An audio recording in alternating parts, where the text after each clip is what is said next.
Bonjour à tous, j'ai eu beaucoup de demandes sur LinkedIn pour parler d'une vidéo qui est devenue assez virale sur le net où on voit un F-18 américain de la Navy arriver au break et se poser en faisant ce qu'on appelle un shit hot break, donc un break extrêmement viril. Donc il est arrivé très vite avec un équipier et il a décidé de la jouer gagnante et de se poser directement. C'est extrêmement efficace d'un point de vue tactique parce que vous minimisez votre temps de vulnérabilité. Et je vais donc débunker un petit peu cette vidéo. Et pour ce faire, j'ai mis mon polo de macaronnage en 2010 des États-Unis avec mon call sign de l'époque, Chewie. Ça vient de mon nom de famille, Chouet. Les gens avaient du mal à prononcer. Et Chewie, c'est Chewbacca dans Star Wars. Donc avant de revenir en France sur Super Étendard, on m'appelait Chewie et c'est comme ça que j'étais macaronné aux États-Unis avec US Navy. Allez, c'est parti. Ça va être court, intense, un petit peu comme le break. Jingle.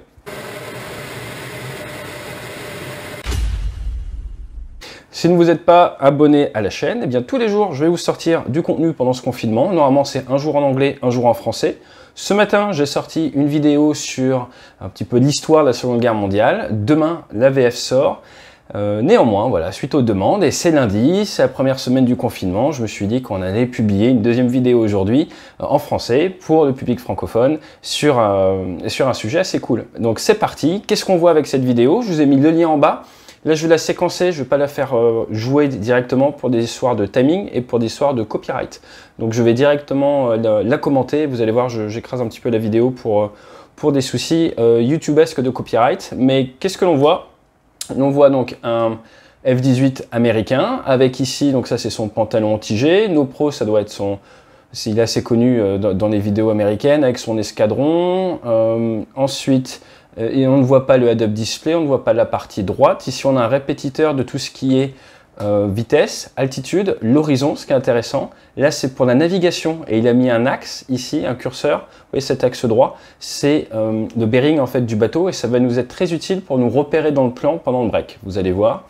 Vous avez ces gants Nomex qui, au bout, ont été découpés. C'est classique, j'ai envie de dire, US Navy. Vous avez ici tous les paramètres au niveau du moteur. Donc là, vous voyez la quantité de pétrole restante. Ici, vous avez une idée d'indication voilà, de la puissance moteur. Et là, dans son aile, à droite, vous voyez son équipier. Nous avons des rétroviseurs. Ces rétroviseurs nous servent principalement à surveiller nos équipiers, nos wingman, sans pour autant avoir à bouger trop la tête. On aime bien bouger un petit peu la tête parce qu'on voit mieux le relatif, on voit mieux les distances, mais ça nous permet eh bien, de les surveiller.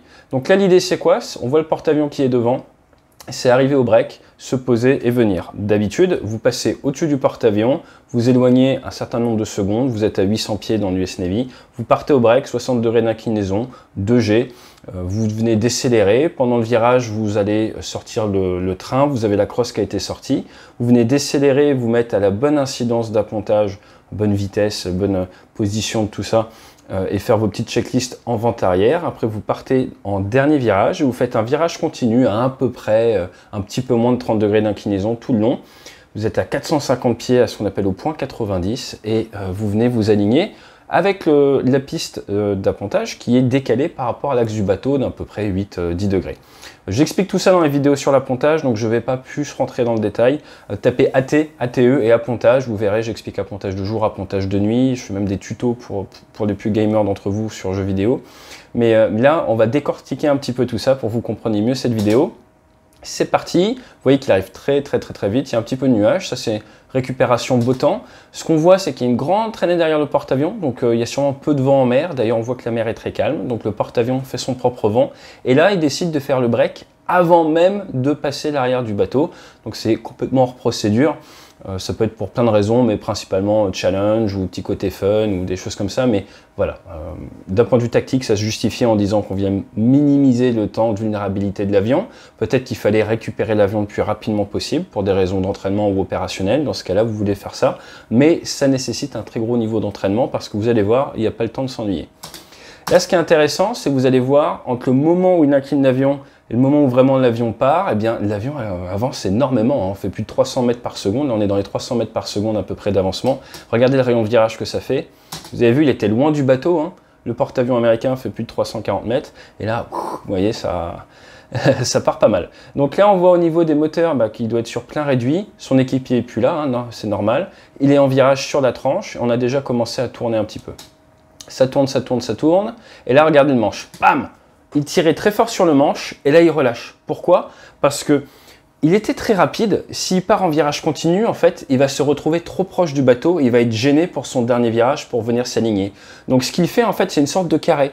Je suis proche du bateau. Je fais 90 degrés où je viens casser toute mon énergie. Bam! Je relâche au niveau du manche. Là, je viens faire une sorte d'étape de vent traversier. Et après, je vais retirer pour venir me mettre à peu près 1 nautique, 1,8 km travers le bateau et pouvoir faire mon dernier virage dans des bonnes conditions. S'il faisait un virage continu avec le plein réduit, l'avion va dégrader, il va se retrouver trop proche par rapport au bateau et il ne pourra pas venir bien se poser. Donc, ce qui était important à noter, si vous voyez, il tire, quand il arrive à 90 degrés, et on le voit bien là, paf, il relâche et c'est assez viril. Et là maintenant, il dessert toujours, il reprend, voilà, vous voyez, ça tourne, ça tourne, ça tourne. Et là, hop, il vérifie son éloignement, il est bien, hop là, il est content avec ce qu'il a. Là, regardez au niveau d'ici, là, on est en vente arrière à ce moment-là. Il relâche un petit peu, il sort le train, bah oui, parce que forcément, il est déjà en fait dans la trajectoire du dernier virage, mais il a réussi à se mettre à la bonne distance. Et là, il est en train de récupérer la position géographique qu'il lui faut pour venir s'aligner. Il est aux bonnes vitesses, donc maintenant avec la main gauche, il va chercher le train. Comment est-ce qu'on sait qu'il sort le train? Bon, c'est ici, mais vous allez voir au niveau du head-up display, le répétiteur qui est ici, il y a un changement au niveau de la symbologie. Donc il va, hop là, vous avez vu, on avait une sorte de veille missile, là maintenant on a un autre mode, ça c'est son vecteur vitesse, donc il est en train de descendre. Hop là, et là vous allez voir qu'on va voir apparaître le répétiteur d'incidence. Répétiteur d'incidence qui est cette barre ici, qu'on appelle le AOA bracket ou le E-bracket, et qui va également apparaître là. Dans la Navy, on apponte à l'incidence, un certain nombre de degrés d'incidence pour permettre la bonne hauteur entre les yeux et la crosse, et la bonne position de la crosse pour l'appontage, et non pas à la vitesse. C'est une particularité de la marine. Donc là, on est très très bien. Vous voyez, on a notre vecteur vitesse qui est là, le E-bracket que j'explique dans d'autres vidéos qui est bien aligné, ce qui veut dire qu'ici au niveau du répétiteur, vous avez cette espèce de donut là qui est allumé ambre, ça veut dire qu'il est exactement à la bonne incidence. Donc par rapport au break qu'il vient d'effectuer, en moins de 40 secondes, il est au bon paramètre. À partir de maintenant, il est quasiment dans une procédure normale. Il a réussi, de par son break très, très puissant, sa petite technique de relâche puis de reprise de la cadence, à se positionner là où il devrait être. Seul petit point qu'on peut noter, c'est que là, il descend un peu moins que ce qu'il devrait. Donc c'est peut-être qu'il est un peu plus descendu, et là vous allez voir, je pense qu'il va pas tarder à redescendre un petit peu son vecteur vitesse. Donc ça dit où va l'avion en fait, c'est un vecteur vitesse inertiel. Là il est quasiment en virage dans le plan, ce qui n'est pas tout à fait normal, c'est parce que voilà, il était peut-être un petit peu bas, donc là il vient stabiliser, il va venir récupérer le visuel de la mid-ball comme on dit, de la boule d'appontage. Et vous allez voir, il va reprendre sa descente, je pense dans pas longtemps. Hop là, pilote souplement. Là vous voyez des drôles de choses apparaître, c'est l'ICALS, c'est une sorte d'aide à l'appontage, notamment pour la nuit ou mauvaise météo, qui vient s'afficher. Il était en virage, avec forcément une certaine traînée du fait du virage, et au moment où il vient dégaucher, là c'est ce qu'il est en train de faire, eh bien son incidence vient se réduire. Vous voyez le rouge ici vient d'apparaître, ça veut dire que maintenant il est un petit peu trop rapide, son incidence n'est pas assez forte, c'est dû au fait qu'il était bien motorisé et bien axé dans son virage à 30-35 degrés d'inclinaison, et là maintenant il est en train de remettre les ailes à plat, ça fait un excédent d'énergie, qu'il va falloir qu'il réduise un petit peu la puissance, tire un petit peu sur le manche, pour pouvoir récupérer la bonne incidence. Vous voyez, il lève un petit peu le nez, voilà, il récupère la bonne incidence, et là maintenant il gère son alignement, il gère son incidence, et il gère sa pente. Et vous voyez, comme je vous ai dit tout à l'heure, maintenant son vecteur vitesse est beaucoup plus bas.